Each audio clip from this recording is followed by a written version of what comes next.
Hello there, dreamers! Welcome back, and in today's video I would like to share with all of you what I experienced during a psychic reading.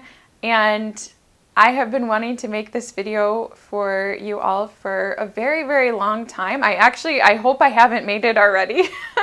I should have checked before I sat down and recorded this because I've thought about making it, almost every single day. I'm not 100% sure why I have felt so compelled to share this information with all of you, but I have a feeling, I have a sneaking suspicion that maybe it's because it might help all of you to either understand or further develop your own psychic intel and gifts. We all have psychic gifts. I think this is one of the most wonderful things about being a soul, right? Like, you're a soul, I'm a soul, and our primary way of functioning, especially when we're not in these physical bodies, these lovely physical bodies, our primary senses are actually psychic senses. And what I mean by that is that as a soul, right, your primary sight is not physical sight,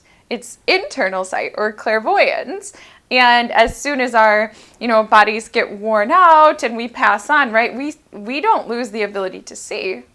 As a matter of fact, most people who have died and come back, my favorite NDEers, they'll say they saw more clearly, more crisply, they saw in 360 degrees, and so their sight improved. And I think it's the same for all of our psychic senses, right? While we're in these human bodies, we could even fear, oh my gosh, what if I lose my sense of hearing? Which is kind of funny, like if we think about it from the perspective of the soul, because physical hearing is amazing, right? It's amazing. There's kind of nothing like the sound of like a wonderful sort of crackling fireplace or beautiful music or things like that. But we never have to really be afraid of losing the ability to hear, because hearing, clairaudience in that way, is innate to who we are as a soul. In other words, you can't really lose these senses and also still exist, because they're part of our existence as a soul. So anyway, sorry guys, but my guides, the angels, were compelling me to say that to you, so I hope you like it. And speaking of which, that's kind of what I experienced during a reading, like what I just did right there. That's so funny. Okay. So where to begin? I guess in case you don't know, I do my readings in a pretty unique way, actually. So at least right now, and in the past I've done different types of readings. I've done readings on the phone, I've done lots of readings in person, I've done readings at psychic fairs.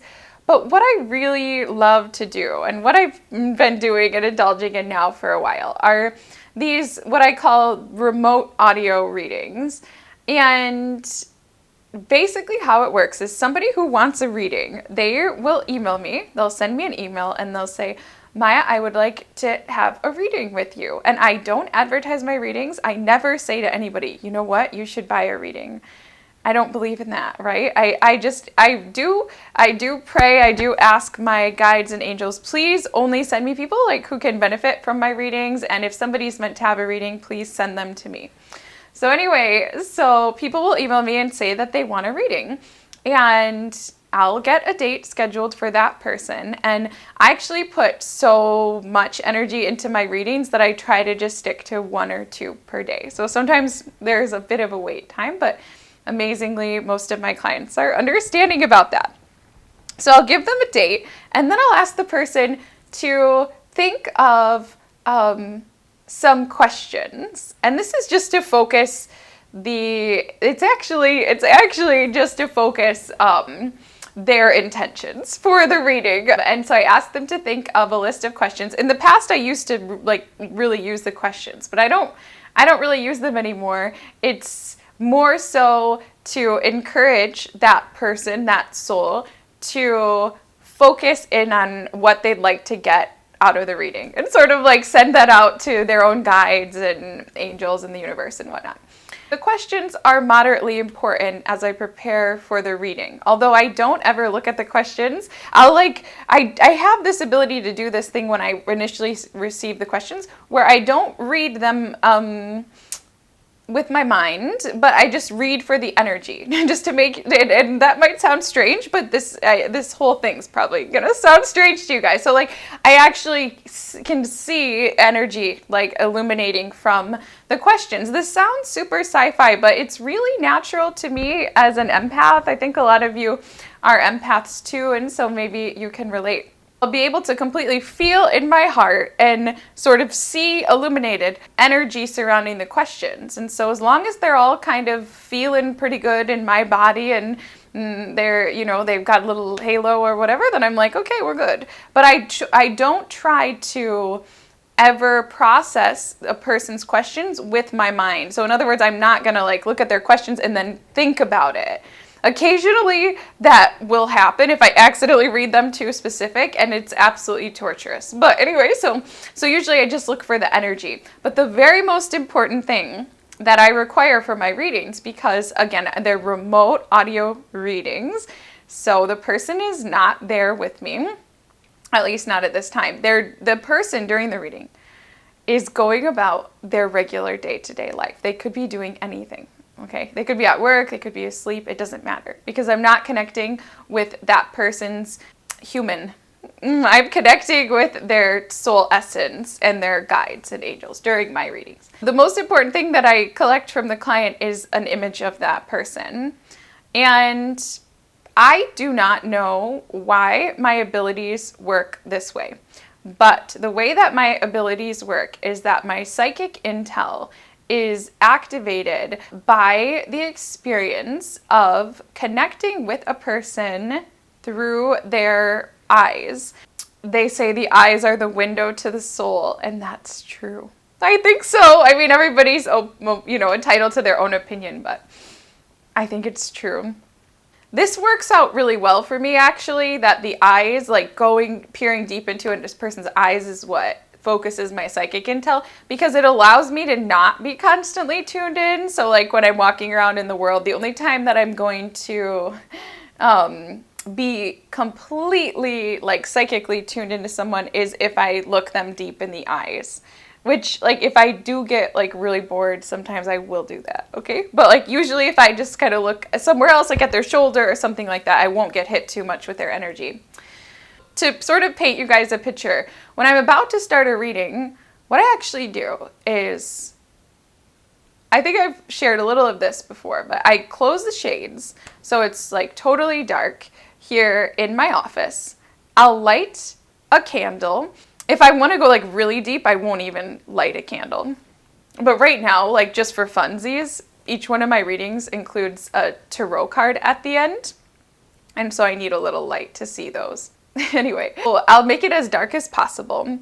And then what I'll do is I will just real quickly just gather the image. And I'll open the image. And what's funny is that my readings can last, they're supposed to be an hour, but a lot of times they're like more like an hour and a half or even more than that, just depending on how deep that I go. I can't keep my eyes on the clock. To do that would really limit my psychic intel anyway. What I do is basically I just look deeply into the eyes of the person's image. I know this might sound kind of creepy to you guys, but this is the truth. I look deeply into the eyes of that person's image, and what I experience then is actually this like switching back and forth. This is so what kind of happens is I almost allow that person's entire being to kind of like merge with my own, and then what will happen is like I'll flip back and forth between like seeing the world with my eyes and then seeing the world through that other person's eyes. So it's like and I will say every reading does vary, and it really depends on a soul's particular journey how vivid the experience actually is, but this is typical for me.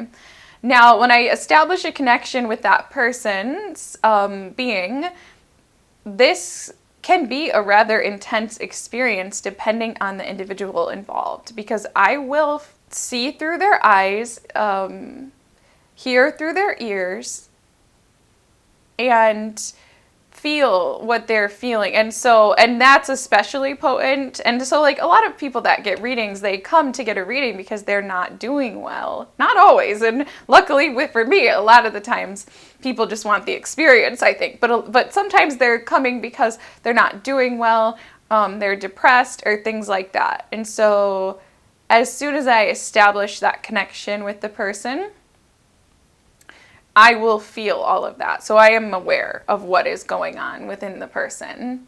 And depending on their intentions or the nature of the reading, I may or may not touch on that in the reading. It really depends, like, on what they're hoping to get out of it. But yeah, so like if somebody, for example, if somebody has a lot of anxiety, typically when they walk around in the world, I will feel that in my body as soon as I make that connection. And this is before I actually start the reading itself. Although the funny thing is, the entire reading is done before I ever press the record button. Because again, I'm doing these as remote audio readings. So I'm like wearing this headset and I'm talking to the person and recording it, and then I send it to them after. In most cases, I receive the information as almost like what I could best describe as like an information packet that usually comes within 1 to 2 seconds of establishing that connection through the photo, through peering into the eyes of the photo. And my mind cannot process that information that quickly, but like I can feel it like enter into my experience really suddenly. Like I think of it as almost like an information like packet or envelope or something like that. And then what I actually do is during the reading, it's like I slow it down enough to like open the envelope and go through and share with the person everything that's inside. This is all happening right before the reading technically even begins. Every once in a while, like very rarely, but maybe like twice or 3 times per year, I will have a really hard time making that initial connection with a person. And that is highly problematic. I'm not exactly sure what causes it, but just to say, it's not 100% of the time that I'm able to make that connection, but it is like 99% of the time. I think sometimes when I'm not able to make the connection, it is because probably the person is not actually psychically available. In other words, that person may not actually want a reading. Like they have not actually opened their field to allow me to access their information, which is fine. But I think sometimes people are at odds, right? Like, so maybe they mentally think that they're ready or want a reading or something, but their being knows that they're not. So I think that's what happens there. But anyway, so assuming that I've made the connection with the person's physical body in that way, well, then what I do is, as I am essentially, this is interesting because I'm not so aware of what I'm doing when I'm doing it. You guys, this is like really innate to me. Once I'm within their experience and I've made that connection, I no longer need to see the person. So then I'll put on my eye mask. This helps me to not be distracted by my own vision and things like that in my environment and just only see through that person's eyes. Establishing the connection with that soul is exactly that. It's not really like I just use their human body or like tuning into their human body as a conduit to reach their soul.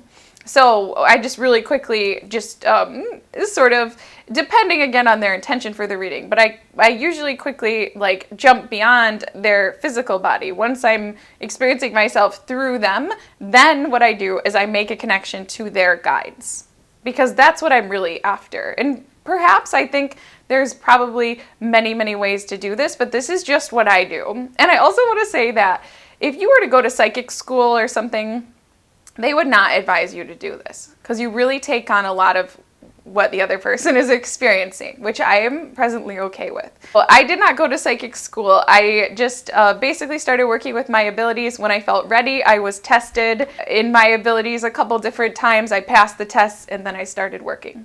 So anyway, once I'm within that person's experience, then I like am able to hear their guides and connect with their guides in that way.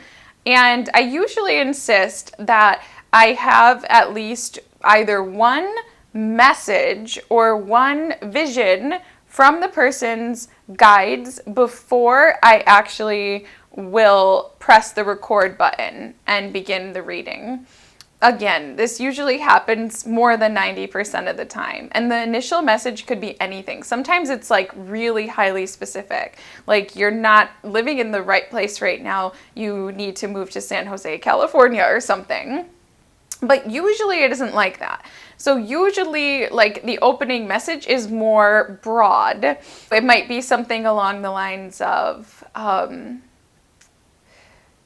at this time, to allow yourself to thrive most fully on your path, it will be essential to let go of all those habits, behaviors, and relationships that are causing you emotional pain. And from that place of like clarity, then you will have space to welcome in those connections, experiences that are a vibrational match for you now or something. Okay, that's totally random, but they tend to be these more like like wise sentiments. And a lot of times they're so profound or wise that I know that there's like no way that they came from me, because I'm not that way. And that, you know what I mean? Like, yes, I have intelligence or whatever, but I'm not like that. So like a lot of times, especially for more evolved souls, the message, that big picture initial message that comes through from their guides is so profound. I'm like, great, we definitely have a connection with the person now.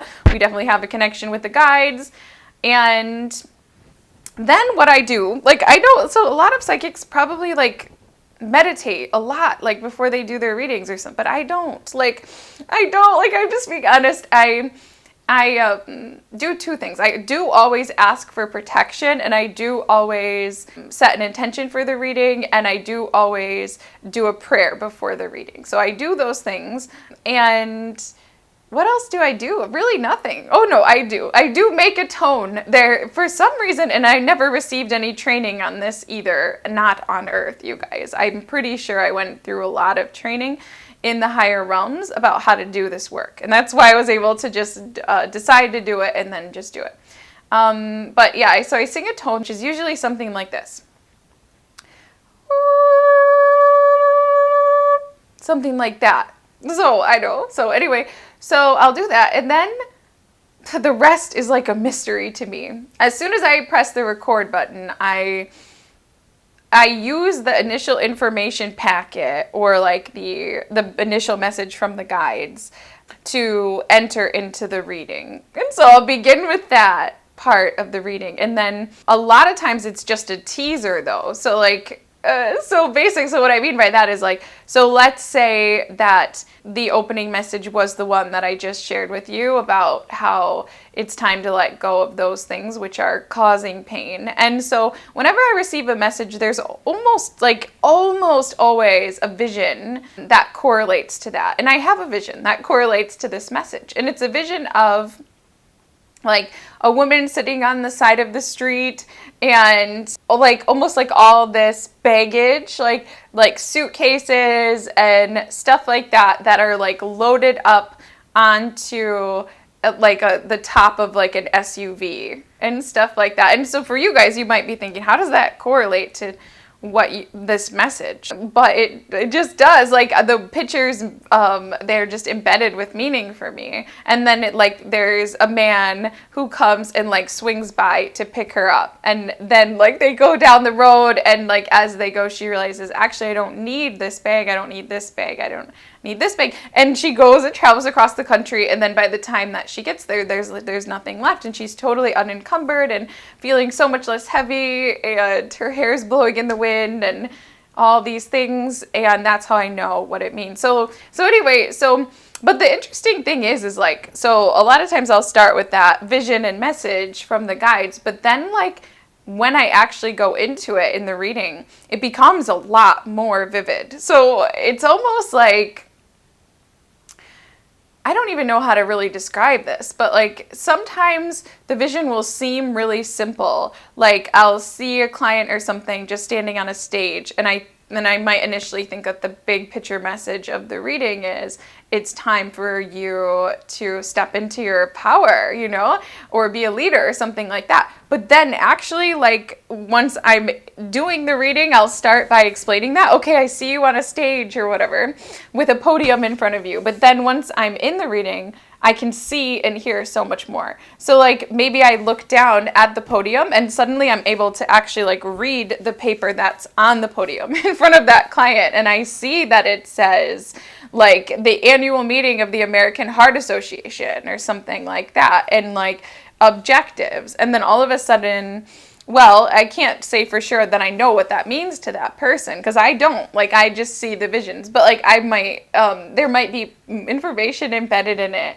Okay, so there's, like, a couple ways that this vision could go, right? And since this is hypothetical and it's not a real person, it's a little hard to specify. But, like, it could, for example, mean this person faced heart disease in their family, and Spirit is now calling them to share a message of hope and survival and things like that for the greater healing of the planet. Or maybe this person is actually looking for a career change with greater meaning, and this is their guide's way of saying that they're going to work as like the public relations outreach person for the American Heart Association or something. But anyway, so my point though is that sometimes when I go in the visions, they get like really, really specific. So if I was in that vision for that person, I may be able to read the agenda. I may be able to see specific people in the audience and just know that like this man that I see sitting in the front row of the audience is this person's closest colleague, and I might just know this is claircognizance. I might just know that he's from Idaho, and I might just know that the two of them were briefly connected when they were in high school, and then they had a falling out or went to different universities, and they recently reconnected, and actually that this individual is going to be in a period of time, like is going to be getting actually a separation. His marriage is not going well, and in the end, say 5-6 years from now, although times are not that easy to predict at all, but like about the feeling of that amount of time, that he and her, the woman behind the podium, are actually going to fall in love, and they're going to have a relationship. This is what my experience is like during a reading, and I more or less lose the sense of time. I'm somewhat aware of time, but often as I'm sort of like experiencing this like whole surround sound, like visual, auditory, feeling experience through that person's eyes, it can be very entertaining. And so like a lot of time can pass without me being aware that it's like an immersive experience, without me being aware that any time has passed. I almost always see visions and then receive the information through the visions.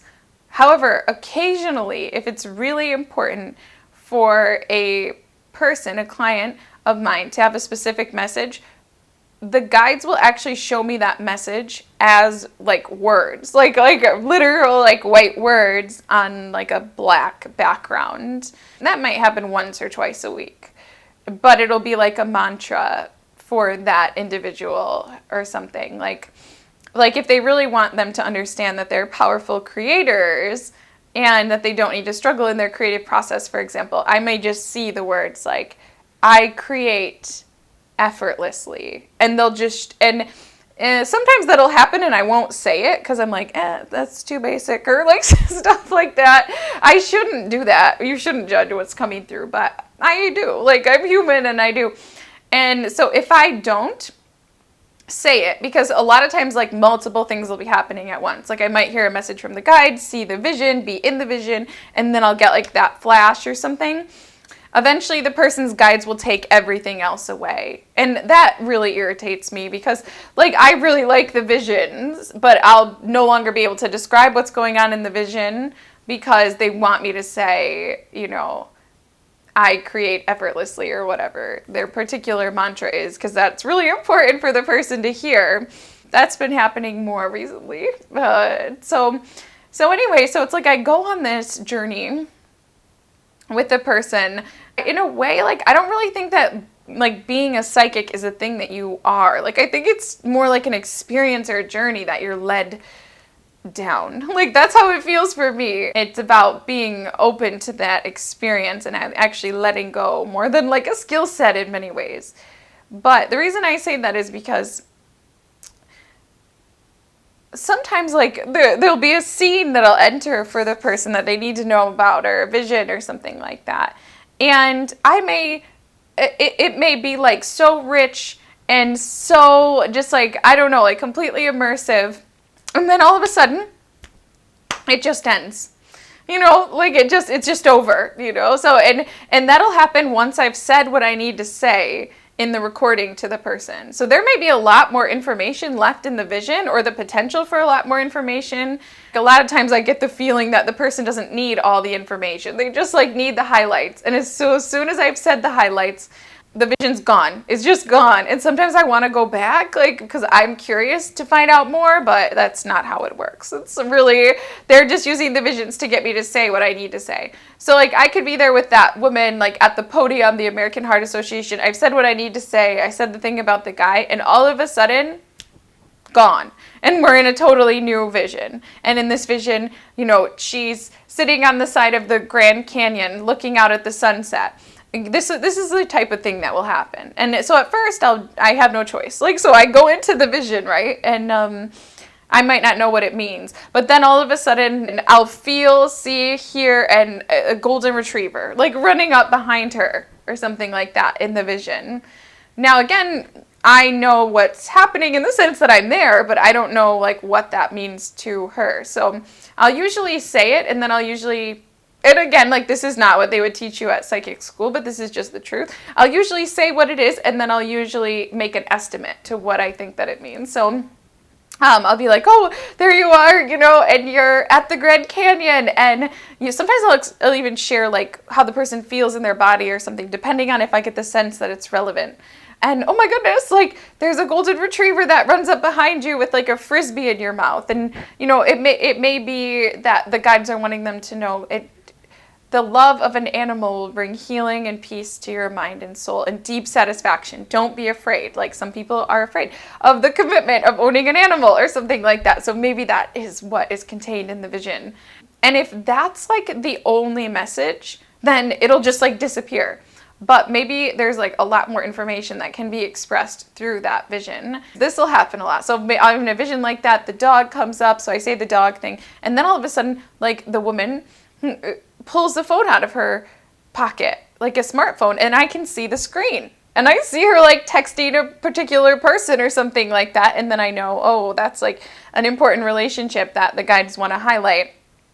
Or this would rarely happen because usually the guides don't care about this, but it could be like, in particular, let's say this person is really has been struggling with feelings of self-worth related to their body or something. I could see like an application or something, like it's Chronometer or it's MyFitnessPal or something like that they're using on the phone. Or like, I might even see the person like type a message, it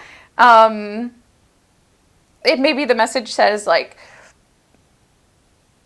remember to take time to enjoy the beauty that is all around you, or something like that, because there they are, like, and that's really important because this person is now an executive for the American Heart Association, but to have balance within their being and satisfaction, they need to take that time to go, to Flagstaff or whatever, or take that time for hiking on the weekends. Otherwise, they're going to get out of balance, get stressed, and then like, this is the type of thing that would happen during my reading. And then when I would say like get stressed, then the guides will show me like this or something like that, and you'll get tension headaches. That's how you'll know that you're stressed or whatever. And then I might feel like cramps or something. Also, your menstrual cycle will get worse, or PMS will get worse, or stuff like that. This is how you know that you need to get out in nature and ground and stuff on the weekends or whatever. So that's how the readings happen for me. That's how the first part of the readings happen for me.